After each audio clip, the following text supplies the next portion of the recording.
Hi, I'm Rick Dior, and today's a great day for me because I just got this WFL Ray McKinley or 902 Super Classic in the mail, and it's beautiful. You never know with these things, they're so old. You never know what you're going to get. So my thanks to my friend Bill in Stumptown Music in Oregon. I think he's maybe in Portland, but I'll correct that if it's wrong. So this has the chrome over brass hardware. I've been looking for one of these. And this one has the nickel over brass. You can see the difference. The nickel is much duller. So the chrome on this drum is incredible. They didn't have problems too much with pitting in those days. That only happened with the drums, the Ludwigs, mostly the Superphonics in the 70s and 80s. But sometimes you'll get some pitting, but normally not on these particular drums. Both these drums have the mahogany shells. I've done many videos on these. I'll reference them in the description, but this is pretty much my favorite old snare drum because number one, it sounds great.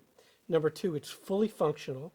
Number three, if something happens, they're very easy to repair. And I'm going to show you a few things today. I've got a lot of questions on these since I posted my first one way back, maybe a few years ago. And I didn't deal with the snare problem, so we'll deal with that. But the strainer, this is my favorite Ludwig strainer, the Super Classic or the Classic strainer. Works great, never a problem with it. Never had one that breaks, unlike some other strainers. Now this drum that came today has a muffler. Let's see if I can find the knob. There it is. Okay. Now that was an option on the Ray McKinley drums and the Super Classics as well. So you could get that if you wanted to, and this one has it. You can see the muffler there, hopefully. And I don't use that muffler. I'll leave it in there though. It's of historical significance.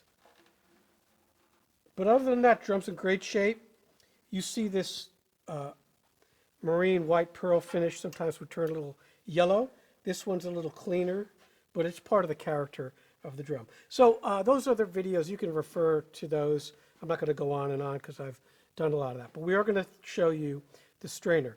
Now, one thing before we do that, I do need to mention is that every single one of these drums sounds different.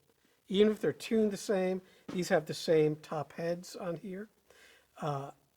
You know, they just have a different sound because of the nature of that mahogany. So I'll show you, they're tuned pretty much to the same note. This head's a little tiny bit more shot than this one, but I tune them to like roughly an A, so we'll muffle each one.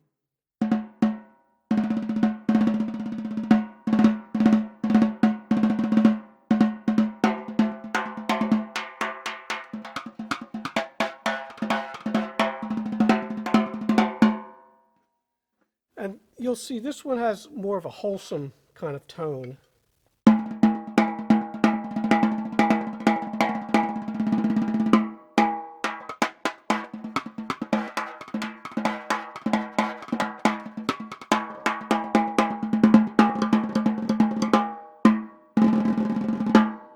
So it's a little more pure. Same drum, same shell, but that's just the nature of the beast. And these shells will age differently depending on the climate they're in, how dry it is, how humid it is.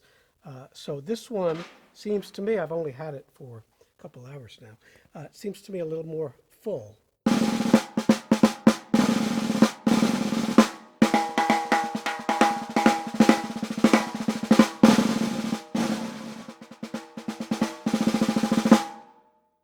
As opposed to this one.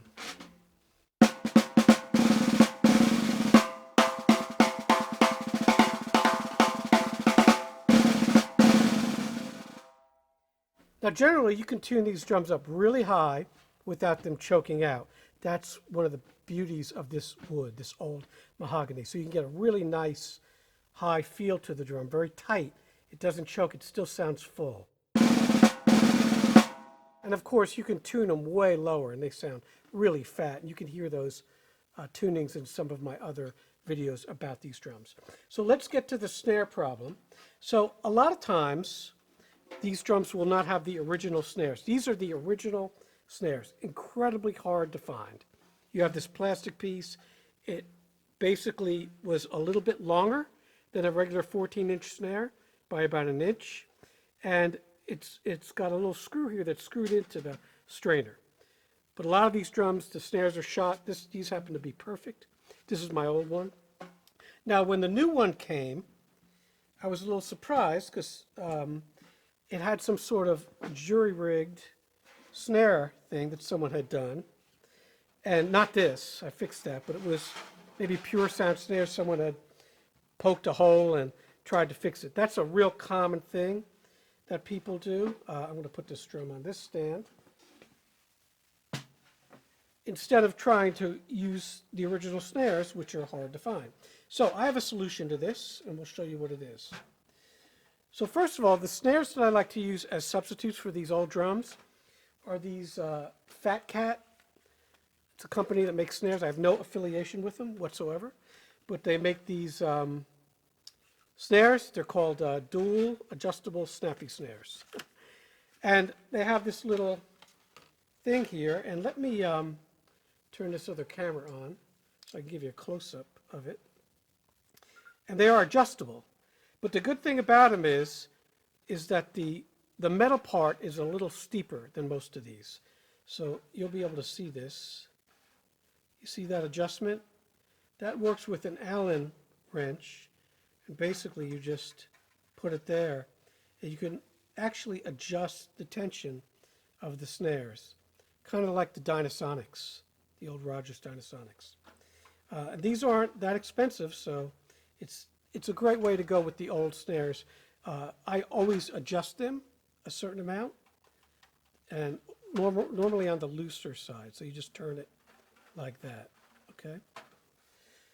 And they're very well made, and what I have to do, though, to get it to work with this other strainer with the hole in it, is you see it's got a hole there, and this is attached now, is I make this little piece on my drill press that looks like this. So I take a little block of metal that I cut out, and I drill 3 holes. And I put the one hole in the center. It's screwed in there. I put 2 washers under it, and then the string wraps around like you see. And that's it. And it works like a charm. So otherwise you won't be able to turn the snares off. That's the problem. If you try to attach an old set of snares and drill a hole in this part right here, they won't go off all the way. These do go off all the way now.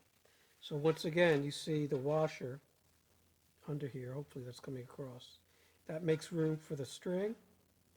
And then I screw it in. And that's how you fix these. So you don't have to pay, if you can find them, a couple $100 for the original snares. You won't be able to find them easily, I pretty much guarantee you that. And I'm going to shut this off now.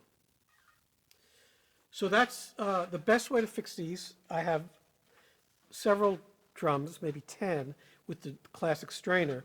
And the only issue is that the snare wires, will not be on the drums when you buy them used normally. So that's a fix for that. And I'll take some other close-ups and post them here so you can see. So that's how I recommend fixing any issues with the snares that you might have on these drums. So I just wanted to share that with you and show you this drum. I'm real excited about it. I'll do it, or I'll use it in a drum set video soon. It sounds different than my other one. Which is great. So it's like a different drum. And they all sound great, but just a little bit different. So we'll play a little, and we'll call it a day, and I'll see you soon.